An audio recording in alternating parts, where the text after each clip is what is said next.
ان حالات نے انسان کو اپنی بے بسی کو دیکھنے کا ایک موقع دے دیا کہ ایک طاقتور سے طاقتور ملک ان حالات کے سامنے بے بس، تو اللہ تعالیٰ نے اپنی قدرت دکھا دی، اپنی طاقت دکھا دی اور بتا دیا کہ سائنس کے نشے میں، ٹیکنالوجی کے نشے میں انسانیت جو چور تھی، اللہ کو بھول چکی تھی اور یہ سمجھ چکی تھی کہ ہم سب کچھ کر سکتے ہیں، اللہ نے بتا دیا سب کچھ نہیں، کچھ بھی تم نہیں کر سکتے جب تک میرا حکم نہ ہو۔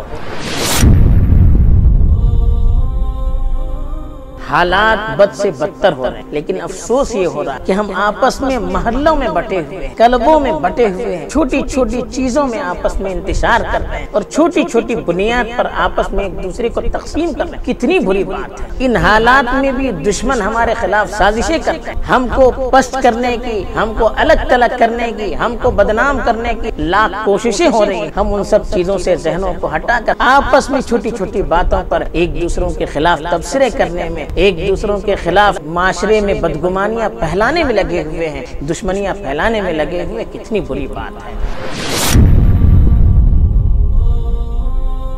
اللہ کا جو فیصلہ ہے اس نے ہمیں بتا دیا کہ ہمارے اپنی کیا حیثیت ہے، تو اس میں پہلی چیز تو یہ ہے کہ ہمیں اللہ کی طرف رجوع کرنا ہے۔ اللہ تعالیٰ یہ حالات کیوں دیتے ہیں؟ ہماری اصلاح کے لیے دیتے ہیں۔ کبھی ماں جیسی محبت کرنے والی وہ بھی اپنے بچے کو سزا دینے پر مجبور ہو جاتی ہے۔ مقصد کیا ہوتا ہے؟ بچے کو تکلیف دینا نہیں، بچے کے اندر سدھار پیدا کرنا۔ اس کے لیے کبھی ماں جیسی محبت کرنے والی بھی مارنے کے لیے مجبور ہو جاتی ہے۔ تو اللہ کی ذات تو ہزار ماؤں سے زیادہ محبت کرنے والی ہے۔ جب اللہ کی طرف سے اس طرح سے فیصلے آ رہے ہیں، اس میں بھی اللہ کی کچھ نہ کچھ مصلحت ہے، تو ہمیں اللہ کی طرف رجوع کرنا چاہیے، اپنے اعمال کی اصلاح کرنی چاہیے، ڈرنا نہیں چاہیے، مایوس ہونا نہیں چاہیے۔ کوئی طاقت اللہ کے حکم کے بغیر کچھ نہیں کر سکتی۔ ایسے موقع پر شیطان ہمارے ذہن و دماغ کو دوسروں کی طرف موڑ رہے ہیں، یہ فلاں کی سازش ہے، فلاں نے کیا ہوگا، ارے سب کچھ کیے ہوں گے لیکن اللہ کی ذات کو کیوں بھول رہے ہیں؟ کیا اللہ کے سامنے ان کا کچھ چلتا ہے؟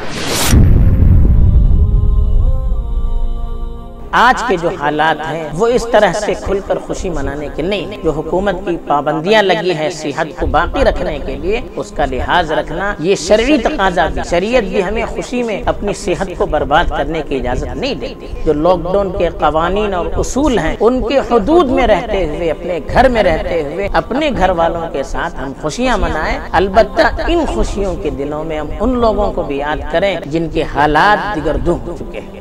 اپنے خاندان میں، اپنے محلے میں، اڑوس پڑوس میں ایسے لوگوں کو تلاش کر کر کے اپنے بچے جس طرح سے خوشیاں مناتے ہیں ہم ان کے بچوں کی بھی خوشیوں کی فکر کریں۔ ہم جیسے عید کے دن اچھے اچھے کھانے کھا رہے ہیں ان کو بھی اچھے کھانے پہنچانے کی فکر کریں۔ مسجدیں بند ہوگی، بہت ہمیں تکلیف ہے اس سے، لیکن یہ بھی سوچئے کہ مسجدیں بند ہونے کے باوجود اللہ تعالیٰ نے گھر گھر میں تراویح کا ماحول پیدا کیا، گھر گھر میں قرآن کی تلاوت ہوئی، ایک ایک محلے میں 5-5 جگہ قرآن مجید کو تراویح میں ختم کیا گیا۔ کتنی بڑی اللہ کی دولت ہے، جس محلے میں قرآن مجید کی تلاوت کی جائے گی مہینے بھر، تو کیا اس محلے میں برائیاں رہیں گی؟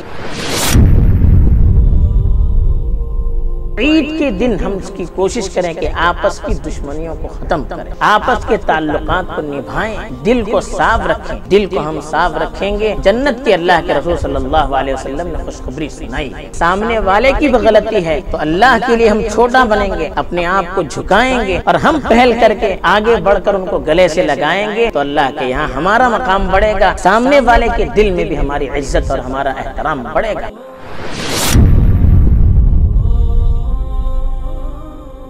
دیگر سالوں میں دیکھیے رمضان میں سال بھر کی کمائی بزنس کرنے والے کماتے ہیں، دکاندار کماتے ہیں، لیکن اس کا یہ مطلب نہیں ہے کہ رمضان میں کما کر وہ سال بھر اپنی دکان کو بند نہیں رکھتے ہیں۔ رمضان میں سال بھر کا خوب کماتے ہیں لیکن رمضان کے بعد بھی اپنی دکانوں کو کھول کر اس کو بڑھانے کی کوشش کرتے ہیں۔ تو ایسے ہی رمضان میں خوب عبادت کر کے سال بھر ہم اس تسلسل کو باقی رکھنے کی کوشش کریں گے، تب یہ ہوگا کہ ہم نے خالص اللہ کے لیے کیا ہے اور اللہ کے ہمارے اعمال مقبول ہیں۔